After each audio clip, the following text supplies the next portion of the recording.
교회의 필수 조건이 뭐냐라고 할 때 그것은 연합, 일치, 그게 없으면 교회는 의미가 없다. 그걸 위해서 교회는 최선을 다해야 된다.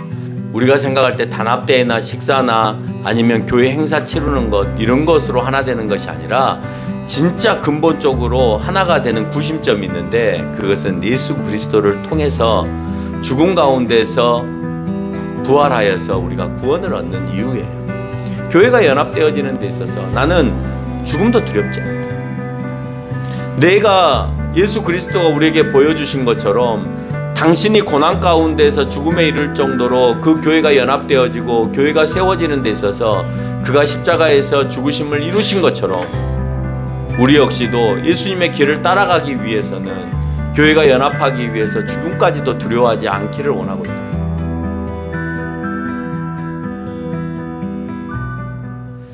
교회가 하나 되기 위해서 많은 교회들이 단합대회를 합니다. 우리 교회 하나 되자. 우리 교회 연합하자. 라는 이유로 교회가 단합대회도 하고 또 식사도 함께 합니다. 식사도 맛있게 해서 함께 하면서 교회가 연합되어지기를 원합니다. 또 교회가 큰 행사도 합니다. 찬양도 하고 또 연예인들도 부르고 뭐 이러면서 큰 행사들을 치릅니다. 그러면서 하나 된다라고 얘기합니다. 그것은 외형적인 하나입니다. 눈에 보이는 그 교회 이름을 걸고 교회 공동체가 우리 교회는 이런 거 해. 우리 교회는 이런 행사를 하니까 우리가 이런 걸 맡아서 서로가 이 일을 해야 돼. 라고 얘기를 하는 겁니다. 그러면서 그 행사를 치루어 가게 된다라고 얘기를 하는 거죠. 근데 교회가 하나가 되기 위해서는 그것만으로 하나가 되어지는 건 아닙니다.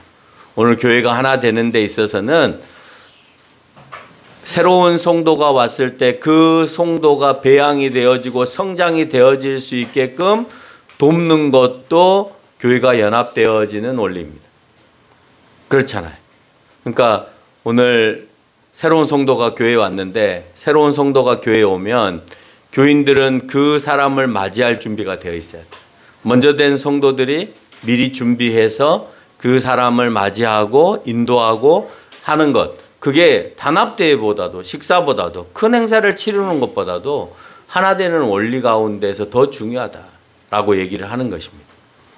교회가 하나 되기 위한 필수 조건은 우리가 생각할 때 단합대회나 식사나 아니면 교회 행사 치르는 것 이런 것으로 하나 되는 것이 아니라 진짜 근본적으로 하나가 되는 구심점이 있는데 그것은 예수 그리스도를 통해서 죽음 가운데서 부활하여서 우리가 구원을 얻는 이유예요. 여러분 그것 하나가 우리를 이끌어내는 중심인 것입니다. 우리가 죽음 가운데서 예수 그리스도의 죽음 가운데서 또는 우리가 죽어서 부활을 이루어서 구원을 받지 못한다라고 하는 확신과 그 핵심 주제가 우리 가운데 존재하지 않으면 우리는 하나가 되어질 수 없어요. 결국 우리는 이 땅에서의 같은 백성, 이 땅에서의 그리스도인인 것이 중요한 것이 아니라 우리가 그 구원을 통해서 하나님 나라의 시민이 되는 것이 결국 우리가 구축해야 되는 하나의 구심점인 거예요. 우리는 이 땅에서 그리스도인이 되는 것만이 연합의 일치가 중요한 게 아니라는 거예요. 우리가 궁극적으로 해야 되는 것은 하나님 나라의 시민권을 획득하는 것인데 그 시민권을 획득하는 것이 죽음 가운데에서 부활하는 거예요. 그리고 우리가 구원을 받는 거예요. 구원받지 못하면 하나님 나라의 시민권은 우리에게 있을 수가 없는 것이죠. 그 구원의 확신이 있는 교회의 연합을 위해서 또는 교회가 세워져 가는데 이 땅에 죽음도 두렵지 않다라고 선포해야 된다라고 하는 것을 오늘 바울은 설명해요. 교회가 연합되어지는 데 있어서 나는 죽음도 두렵지 않다. 내가 예수 그리스도가 우리에게 보여주신 것처럼 당신이 고난 가운데서 죽음에 이를 정도로 그 교회가 연합되어지고 교회가 세워지는 데 있어서 그가 십자가에서 죽으심을 이루신 것처럼 우리 역시도 예수님의 길을 따라가기 위해서는 교회가 연합하기 위해서 죽음까지도 두려워하지 않기를 원하고 있다는 거예요. 죽음도 두렵지 않은 구원. 이걸 소유한 자는 죽음을 넘어섰기에 모든 것을 다 가진 것이고 그 어떤 것도 포용과 수용으로 받아들일 수 있는 것입니다. 죽음도 두려워하지 않는데 내가 구원을 소유하여서 죽음도 두려워하지 않는데 내가 무엇을 갖기를 원하고 무엇을 소유하기를 원하겠어요? 사실은 의미가 없어요. 안 가져도 돼요. 없어도 됩니다. 뒷부분에 가서 바울이 그 얘기를 설명합니다마는 구원의 소망이 있는 사람은 늘 그 마음에 순수함과 또 넉넉함을 가지고 있다라고 하는 거예요. 그래서 교회 안에서 일어나는 모든 일들에 있어서 포용과 수용의 정신을 가지고 살아가요. 바울이 말하는 교회의 일치와 연합, 일치되지 않는 다양성을 품고 있는 소아시아 교회가 일치하거나 연합한다는 게 쉽지 않죠. 여러분 생각해 보세요. 다 여러 민족들이 모여 있는 교회, 여러 종교가 모여 있는 교회, 여러 사람들이 모여 있는 그런 교회 가운데에서, 그런 다양성 가운데에서 교회가 일치가 되어지고 연합이 되어진다? 그건 쉬운 일이 아닙니다. 근데 과거의 교회는 절대 그렇게 하지 않았어요. 여러분, 교회의 의자가 우리는 단독으로 한 개 한 개씩 이렇게 이루어졌습니다만은 과거에 다른 교회 가보면 의자들이 어때요? 길죠. 장의자라고 하는데 긴 의자를 놓습니다. 옛날부터 그래 왔어요. 그러면 그 의자를 놓는 이유가 뭔지 아세요? 미국도 가면 그렇게 긴 의자를, 전통적인 교회는 긴 의자를 놓습니다. 근데 거기만 그러는 것이 아니라 성당에 가도 중세사회에도 긴 의자를 놓고 예배를 드렸습니다. 왜 그런지 아세요? 가족끼리 예배를 드리라고 하는 거예요. 그러니까 그 긴 의자 하나에 가족 단위로 이렇게 쭉 앉는 거예요. 그래서 긴 의자를 놓는 겁니다. 그럼 긴 의자를 놓고 가족 단위로 앉는 이유는 뭐냐? 예배에는 누가 이 예배를 들어올 수 있고 들어오지 못하고의 의미가 없는 거예요. 어떤 아이들은 아이들끼리 예배를 드리고 어른들은 어른들끼리 예배 드리고의 의미가 없어요. 하나님은 모두에게 오늘 이 시간에 은혜의 영향력을 끼치기 때문에 어떤 어려운 설교를 하더라도, 어떤 어려운 말씀을 하더라도 누군가에게 어떤 은혜를 베풀지를 모르는 거예요. 그래서 과거의 책들을 보면 어린아이가 예배 가운데에서, 어른하고 같이 드리는 예배 가운데에서 은혜를 받고 그 가운데서 눈물을 흘리고 그 감동을 어떻게 주체하지 못하여서 그 감정 조절을 못하는 그런 내용들에 대한 책들도 기록이 되어 있어요. 우리는 주님을 통해서 교회 연합을 이해할 수 있습니다. 어떻게 이해하느냐? 2장 6절에 보니까 예수님은 동등되지만 자기 주장이나 이기적인 목적으로 동등됨을 취하지 않았다 그랬어요. 이게 교회 연합과 무슨 연관성이 있느냐? 여러분, 교회 연합은 삼위의 하나님의 모습을 보고 우리가 그것을 이해하고 교회 연합을 하는 거예요. 삼위의 하나님의 모습을 보니까 예수님께서 같은 하나님이심에도 불구하고 자기의 그 동등됨을 취하지 않고 내가 왜 가야 해? 내가 왜 죽어야 해? 왜 내가 십자가의 고통을 당해야 돼? 라고 하는 자기 주장이나 이기적인 목적으로 하나님의 동등됨을 취하지 않았다는 거예요. 예수님은 성부, 성자, 성령의 삼위일체의 공동체를 위해서 자신의 동등됨의 위치를 주장하지 아니하고 그 안에서 자기를 낮추시고 겸손한 자세로 이루어짐으로 인해서 삼위의 하나님께서 함께 생각하였던 그 뜻을 이루기 위해서 동등됨을 버리시고 하나님의 뜻에 맞게끔 그가 겸손한 모습으로 이 땅에서 그 십자가의 고통을 당하셨다는 거예요. 왜? 교회 연합을 위해서. 하나님의 연합과 함께 이루어지는 교회 연합. 하나님의 연합이 이루어지지 않으면 교회 연합도 이루어지지 않는 거죠. 그래서 예수 그리스도의 모습을 통하여서 교회 연합이라고 하는 게 뭐냐? 예수님이 보여주시지 않았냐? 동등한 하나님의 입장에서도 그는 동등함을 취하지 않고 낮은 자세의 겸손함의 입장에 취하여서 우리를 구원해내기 위해서 하나님의 뜻인 당신의 백성들을 구원해서 시민권을 허락하시고 그들을 하나님의 나라로 이끌어내기 위한 구원을 주시기 위해서 누군가는 그 일을 해야 되는데 예수님 당신이 해줬으면 좋겠소 라고 할 때 그 일에 대해서 순종하며 따르셨다는 거예요. 우리 역시 너나 나나 똑같다라는 생각을 하죠. 교회 안에서. 왜 내가 어려운 일을 해야 돼? 왜 내가 힘든 일을 해야 돼? 왜 나만 해야 돼? 이런 마음을 먹을 수가 있죠. 내가 어른인데, 내가 목사인데, 내가 장로인데, 내가 권사인데 내가 그걸 해야 돼? 라는 생각을 할 때도 있습니다. 이게 이기적인 마음이고 자기 주장이라는 거예요. 교회는 일치되지 못하고 계속해서 불편해지기 시작하죠. 장로님, 주차장에 가서 주차 일 좀 하셔야 될 것 같습니다. 제가 장로입니다. 그러니까 장로님이시니까 신앙이 없는 집사님들이나 평신도를 시킬 수는 없잖아요.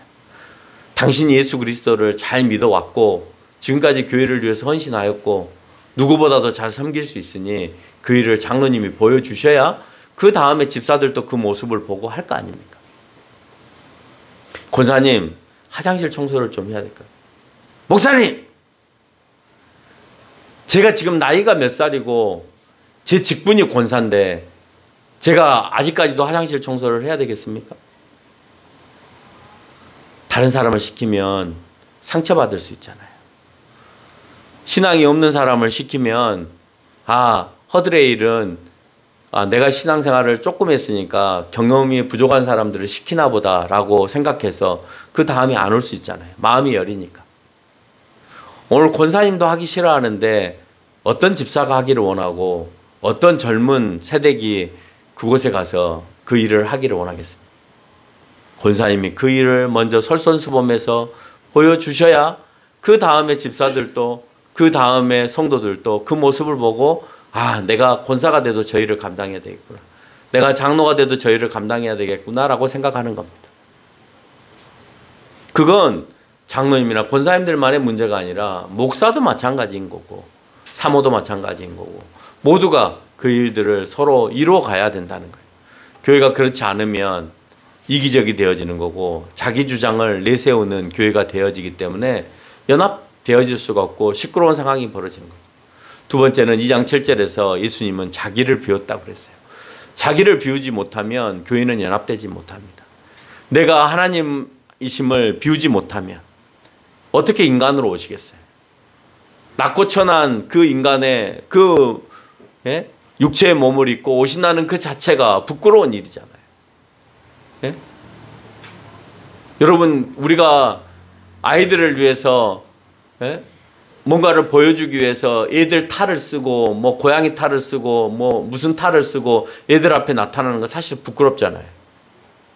애들 수준에 맞춰서 얼굴에다가 그림을 그리고 뭐 애들 내 생일 파티를 위해서 내가 준비했을 때 재롱잔치를 아빠가 준비한다?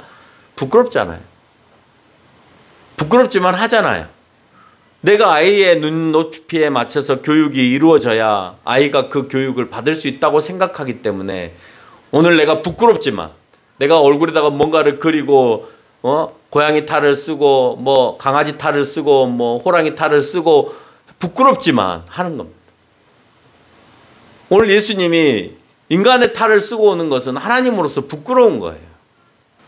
자기를 낮추기가 어렵다라고 하는 거예요. 복종하기가 너무나 어려운 거예요. 그런데 하나님께서는 자기를 비우시고 죽기까지 복종하셨다는 거예요. 때로는 모든 성도가 자기를 비워할 때가 있어요. 자기 것으로 모든 것을 다 채우고 예수님처럼 자신을 낮출 수 없고 헌신과 복종을 감당할 수 없는 경우들도 존재해요. 그러나 그것을 비워내어서 내가 헌신과 복종의 삶으로 연결시켜야만 되는 거예요. 이런 자세는 결국 역설적인 결과를 얻어내는데 2장 9절에서 보니까 예수 그리스도를 가장 높이셨다라고 표현하고 있습니다. 여러분, 우리가 겸손할 때 내가 낮아지는 게 아니잖아요.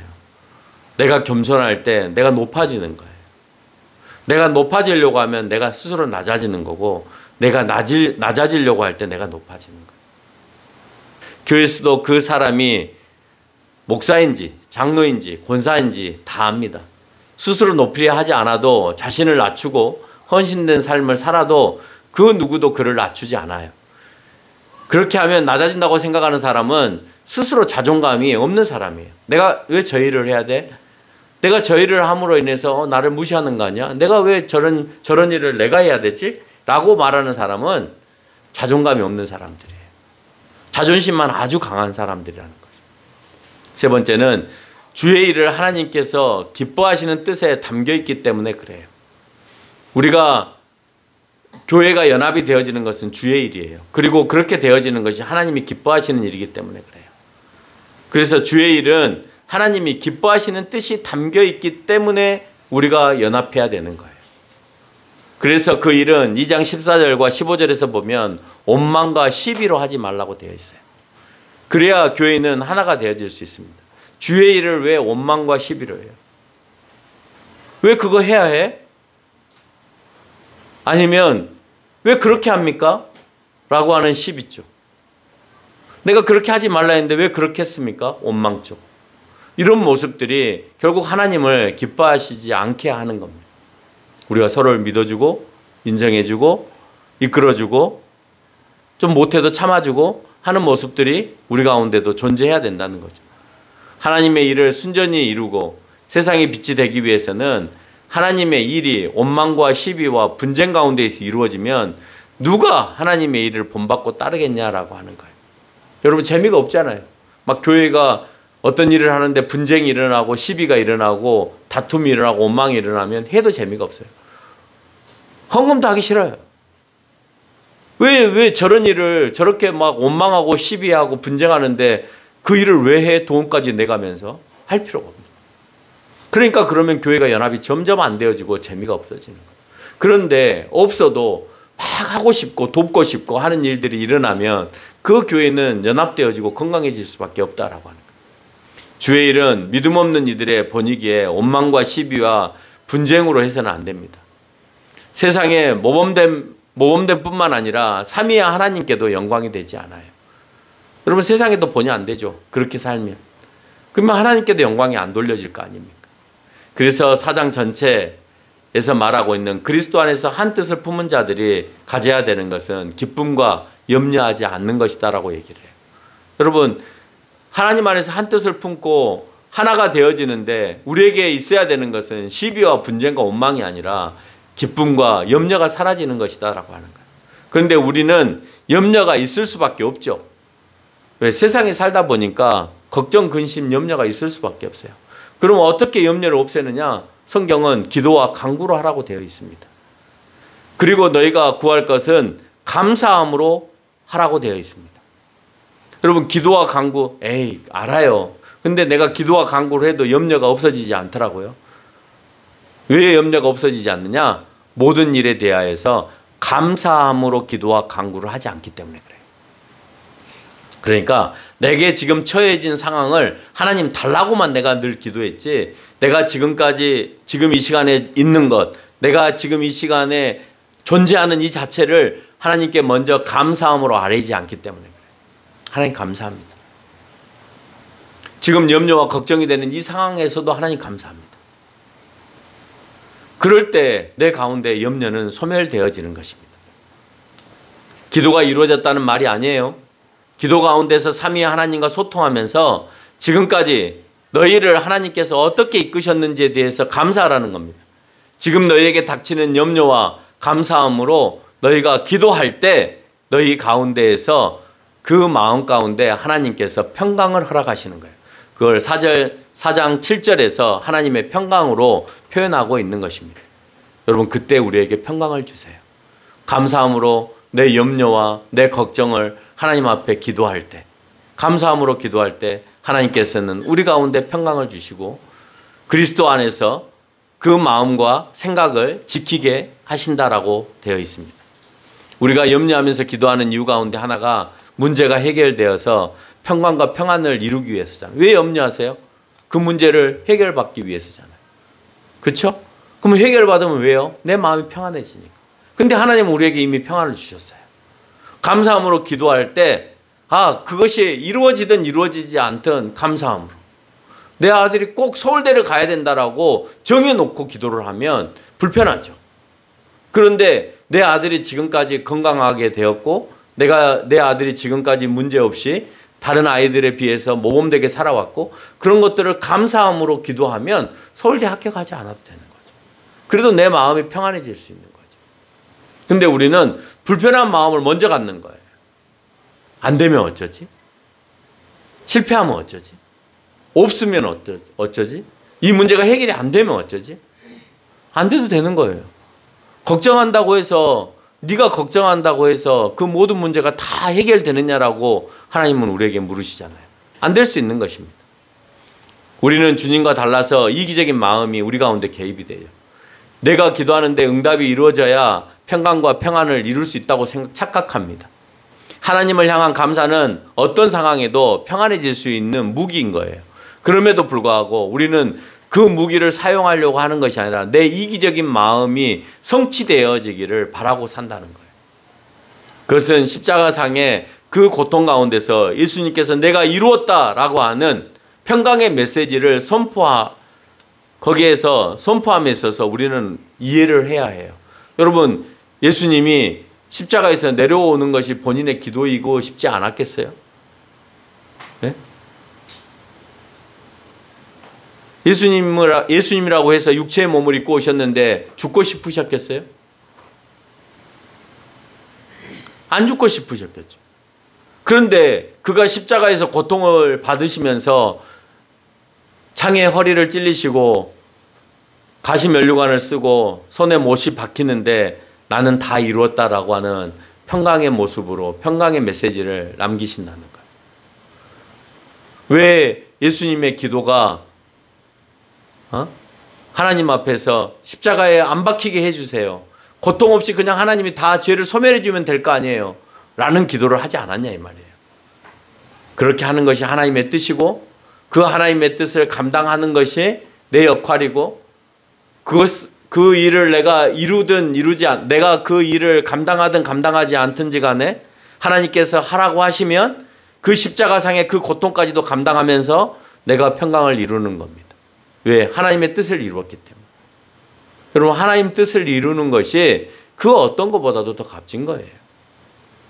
내 자녀가 뭐가 되고가 중요한 게 앞서서 그 아이가 신앙으로 잘 하나님의 자녀로 잘 성장하는 것이 하나님의 뜻인 거예요. 그러면 그 다음은 부차적인 겁니다. 더 노력을 해야 되죠. 열심히 해야 되죠. 그건 사실입니다. 열심히 하게 하는 건 사실입니다. 근데 결과에 있어서는 그때는 모든 것들을 내려놔야죠. 게으르게 살거나 나태하게 살거나 학생의 신분으로 살지 않은 것에 대해서는 부모는 훈계를 해야 합니다. 왜? 그것도 잠언에서는 죄라고 얘기하고 있기 때문에. 그렇지만 모든 결과에 있어서는 주님께 맡기고 우리가 따라가는 것입니다.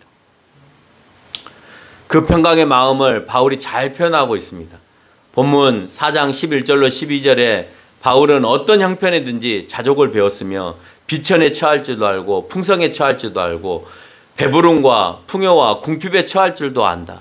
그 일체의 비결을 배운 것은 그 문제가 해결되었다는 말이 아니에요. 궁핍이 해결되고 배고픔이 해결되어지고 자기의 비천함이 해결되어졌다는 말이 아니에요. 그래서 내가 평강스럽다, 내가 평화롭다라는 말이 아니에요. 그래서 내가 자족한다는 말이 아니에요. 여러분, 내가 그 상황 가운데도 처할 줄 안다. 내가 배고픔에 처했으면 그래. 내가 배부름에 처했으면 그래, 하나님 또 오늘 먹을 걸 주셨나 보다. 나를 저 비천한 곳에다가 저 감옥에다 집어넣어도 내가 주의 일을 하다가 그랬으면 그래, 하나님께서 이 일을 원하셨구나. 나를 저 높은 상전의 자리에다가 올려놔도 하나님은 또 무슨 이유가 있으신가 보다. 그렇게 생각할 때 오늘 바울은 내가 자족할 줄 알았다. 자족한다는 말은 내 마음 가운데 평강과 평화가 임하였다라는 말이 되는 거죠. 기도는 무엇을 달라고 기도하는 것이 아니에요. 지금까지를 감사하면서 지금의 상황을 받아들일 수 있는 평강의 기도의 응답인 것입니다. 주님은 우리의 부족함을 모른 척 하시 않으실 것이 분명해요. 여러분, 물질적 부족, 물질 세계 살아가는 데서 물질적 부족 당연히 필요하죠. 그럼 물질 세계 살아가는데 물질이 없이 못 산다는 거 예수님이 모르시겠어요? 예수님도 가룟 유다와 같이 회개를 두고 돈을 관리하는 사람을 뒀잖아요. 왜? 물질이 필요하기 때문에. 마찬가지로 그 물질 세계 안에서의 그 부족함을 채우는 것은 가룟 유다와 같은 사람을 통하여서 일하신 것처럼 우리를 통하여서 우리의 몫으로 남겨놓으신 거예요. 물질 세계에 있는 너희가 그 세계 안에서 필요한 것들은 있는 이가 없는 이들에게 넘겨주는 그런 역할을 해야 되는 것이다. 하나님이 질서를 깨트리고 막 돈다발을 하늘에서 떨치는 그런 일을 하시는 것이 아니라 이미 너희가 물질의 넉넉함으로 풍성함으로 하나님으로부터 위임을 받았으면 그러면 그걸 다시 흘려보내는 일들을 해내야 된다. 여러분, 그걸 비단 그리스도인들만 하는 거 아니잖아요. 여러분, 잘 사는 사람들은 다 그렇게 합니다. 다 그렇게 한다는 건 그렇고 하여튼 잘 사는 사람들 중에도 좋은 생각을 가지고 있는 사람은 세상을 향하여서 환원하거나 기부합니다. 그래서 교회는 서로의 염려에 무관심해서는 안 되고 바울은 이 부분을 이렇게 표현하는데 나 역시 빌립보 교회로부터 체험을 받았고 그래서 바울은 나를 돕기 위해서 어려워진 빌립보 교회를 향하여서 4장 19절에서 너희 모든 것을 채우시리라 라고 기도한다는 거예요. 세상에서. 여러분 전혀 없는 거 아니에요. 아, 하나님 나라 구원이 있으니까 우리가 이 땅에서는 아무것도 필요 없다? 그건 아니에요. 내가 열심히 일을 해야 되고 부족한 게 있으면 넉넉한 사람이 채우는 일들도 이 땅 가운데서 교인들 가운데 이루어지기를 바라는 거예요. 그러나 궁극적으로 너희가 바라는 것은 그걸 바라는 것이 아니라 우리가 하나님 나라의 백성이 되었고 구원을 받았기 때문에 모든 일은 하나님의 일에 초점을 맞춰서 그것이 잘 되든 잘 되지 않든 평화롭지 않든 평강이 없든 간에 그 일에 대해서 내가 순종하면서 살게 되어진다라고 하는 거예요. 우리는 그것을 예수님의 모습을 통하여서도 발견하게 되었고 또 예수님의 삶을 통해서도 발견하게 되었습니다. 결론을 맺겠습니다. 우리는 어떻게 주의 일을 감당해야 하느냐라고 하는 거예요. 3장 3절에서 언급하고 있는 것처럼 성령으로 봉사하고 예수로 자랑하면서 일해야 합니다. 그렇다면 성령으로 봉사한다는 것은 무엇이냐라는 거예요. 성령으로 봉사하는 사람은 봉사라고 하는 말을 하니까 어떤 어려운 일들을 막 하고 남들이 안 하는 일을 내가 서비스하는 것을 봉사라고 생각합니다. 아니요. 여기서 말하는 성령으로 봉사하는 것은 하나님을 향한 예배의 봉사를 얘기한 겁니다. 예배의 봉사는 성령의 이끌림을 받아서 예배를 드리는 봉사예요. 성령의 감동이 이루어지는 예배가 있어야 돼요. 또 성령을 통해서 충분히 기름받고 성령을 통해서 감사가 넘치고 은혜가 넘치는 예배가 있는 것을 성령에 봉사하는 사람이에요. 근데 우리가 성령으로 봉사하는 삶을 살아요? 우리는 봉사하면 사람을 향하여서만 봉사한다고 생각하는데 오늘 바울은 사람을 향한 봉사를 얘기하는 것이 아니라 성령님에 이끌려서 우리가 해야 되는 봉사는 하나님께 진정으로 예배를 드리는 거고 성령의 이끌림을 받은 사람은 은혜와 감동이 넘쳐서 예배 드리는 거예요. 아무렇게나 예배 드리지 않아요. 그게 하나님을 향한 봉사의 마음인 거예요. 우리의 자랑은 예수님밖에 없습니다. 3장 8절에서 바울은 예수 그리스도 외에는 모든 것을 배설물로 여긴다라고 말씀하고 있습니다. 자신이 세상에서 많은 공부를 했지만 예수님을 아는 지식만큼 고상한 지식이 없다라고 얘기를 해요. 우리는 이 지식을 소유하였음에도 아직도 무언가를 찾기 위해서 헤매고 다닌다라고 하는 겁니다. 여러분, 하나님 나라에 가고 영원히 사는 답을 찾았어요. 그거보다 더 고상한 답이 어디 있어요? 여러분, 영원히 산다라고 하는 이 땅에서 영원히 산다고 하면 여러분 그거 찾아 나서잖아요. 진시황제도 불로초를 찾아서 나섰잖아요. 많은 돈을 들여서 많은 사람을 들여서 그 답을 찾기 위해서. 지금도 많은 의사들과 또 의생명과학자들과 또 약학자들과 많은 사람들이 무엇을 가장 중요하게 생각하고 그걸 위해서 연구해요. 우리 생명의 연장을 위해서 연구하고 개발하잖아요. 인간을 위해서 개발하는 모든 것은 머리털 하나 나는 것까지도 다 돈이 돼요. 이렇게 예수님께 붙잡힌 사람은 구원이 죽는 자 가운데서 부활임을 알기에 모든 교회의 교인은 여기에 초점을 맞춰서 일하고 연합하고 감사하고 산다는 사실을 기억하는 저와 여러분이 되시기를 바랍니다.